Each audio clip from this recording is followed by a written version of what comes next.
Apa kabar pemirsa, kita berjumpa dalam Warta Parlemen, informasi aktual seputar parlemen bersama saya Nandita Eriska.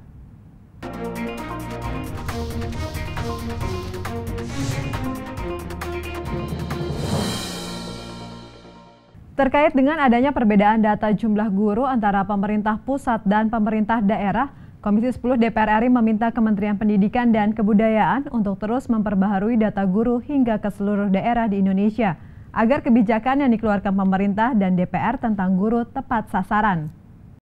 Komisi 10 DPR RI melakukan pertemuan dengan Gubernur Kalimantan Utara, Rianto Lambri, beserta jajarannya, pimpinan DPRD Provinsi Kalimantan Utara, Kementerian Pendidikan dan Kebudayaan, Kementerian Pemuda dan Olahraga, Kementerian Pariwisata, dalam rangka kunjungan kerja Komisi 10 DPR RI ke Provinsi Kalimantan Utara baru-baru ini. Dalam kesempatan tersebut, anggota Komisi 10 DPR RI Mujib Rohmat menyampaikan adanya perbedaan data guru antara pemerintah pusat dengan pemerintah daerah merupakan hal yang sudah sering terjadi tidak hanya di daerah pelosok, namun juga di daerah-daerah di Pulau Jawa.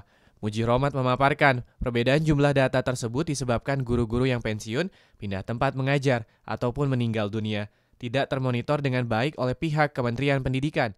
Untuk itu, Mujib meminta Kementerian Pendidikan dan Kebudayaan untuk terus memperbarui data kebutuhan guru secara periodik. Karena itu kita berharap itu harus terus diupdate sehingga dengan real kita ingin mengatakan jangan sampai ada daerah yang itu kekurangan guru dan itu efeknya besar sekali kepada kecerdasan masyarakat Indonesia. Anggota Komisi 10 DPR RI Dadang Rusdiana menambahkan dengan adanya perbedaan data guru antara pusat dan daerah dikhawatirkan akan menyebabkan kesalahan pembuatan kebijakan oleh pemerintah pusat maupun DPR. Untuk itu, Dadang mendesak Kementerian Pendidikan segera merekonsiliasi data kebutuhan guru di setiap daerah di Indonesia agar data kebutuhan guru dapat diterima oleh pemerintah pusat maupun daerah. Apa yang disampaikan oleh Kemendikbud itu di lapangan itu tidak sederhana. Karena tadi disampaikan oleh Gubernur, bisa jadi data itu tidak valid. Data itu perlu dikoreksi. Karena memang bisa jadi guru itu menumpuk di perkotaan, tapi di daerah-daerah pelosok, apalagi di pulau-pulau terpencil, yang disampaikan oleh Pak Gubernur hanya ada satu guru, satu sekolah. Tentu ini harus segera direkonsiliasi ya, data yang dirilis oleh Kemendikbud harus segera direkonsiliasi sehingga muncul data yang benar-benar diterima oleh kedua belah pihak. Dari Tanjung Selor, Provinsi Kalimantan Utara, Tuguh Biantoro, TVR Parlemen, melaporkan. Badan Kerjasama Antar Parlemen DPR RI mendorong pemerintah daerah meningkatkan kualitas sumber daya manusia agar lebih siap melaksanakan masyarakat ekonomi ASEAN atau MEA. Pemerintah daerah juga diharapkan dapat mengeluarkan kebijakan dan regulasi yang dapat melindungi para pekerja lokal. Badan Kerjasama Antar Parlemen BKSAP DPR RI melakukan kunjungan spesifik ke Provinsi Riau guna melihat pelaksanaan masyarakat ekonomi ASEAN atau MEA di daerah.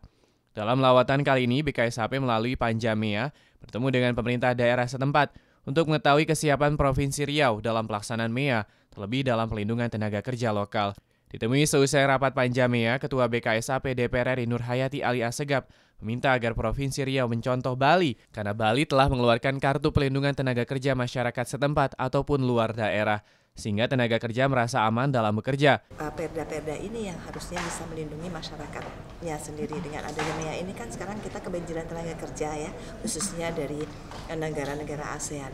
Nah, oleh karenanya kami minta supaya Riau mencontoh Bali ya. Bali itu sekarang sudah membuat kartu untuk tenaga kerja di luar orang Bali.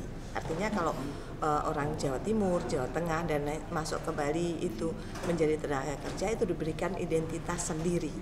Artinya ini bisa melindungi masyarakat Bali. Ketua Panja MEA DPR RI Juliari P. Batubara menilai saat ini Riau terlalu mengandalkan sumber daya alam.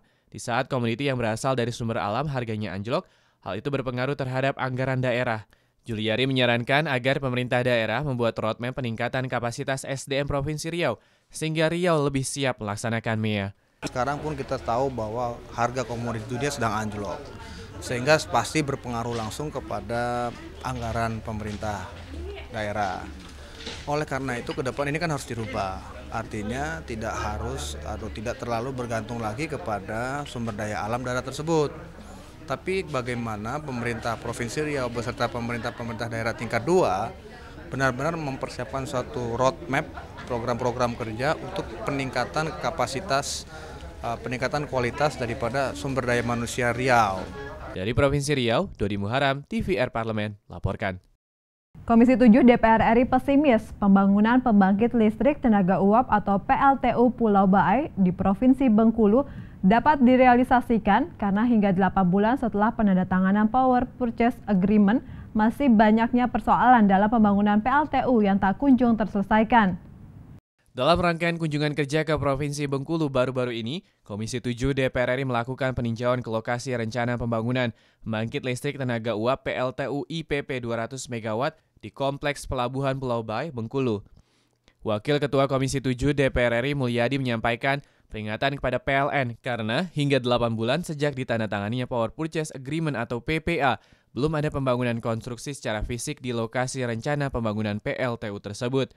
Mulyadi memaparkan sesuai dengan kesepakatan Direksi PLN dan Kementerian Energi dan Sumber Daya Mineral, seharusnya paling lambat 1 tahun sejak ditandatanganinya PPA, konstruksi pembangunan pembangkit listrik sudah dapat berjalan.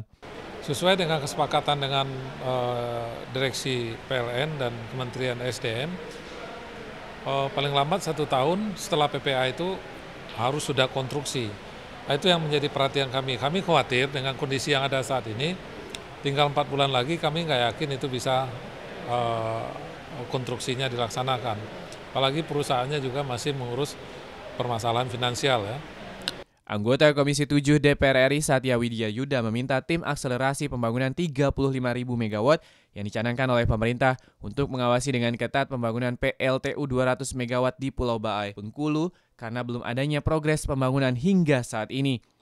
Satya Yuda meminta pihak pemerintah daerah dan PLN mendorong keseriusan para pengembang pembangunan PLTU Pulau Baai untuk segera melaksanakan pembangunan fisik.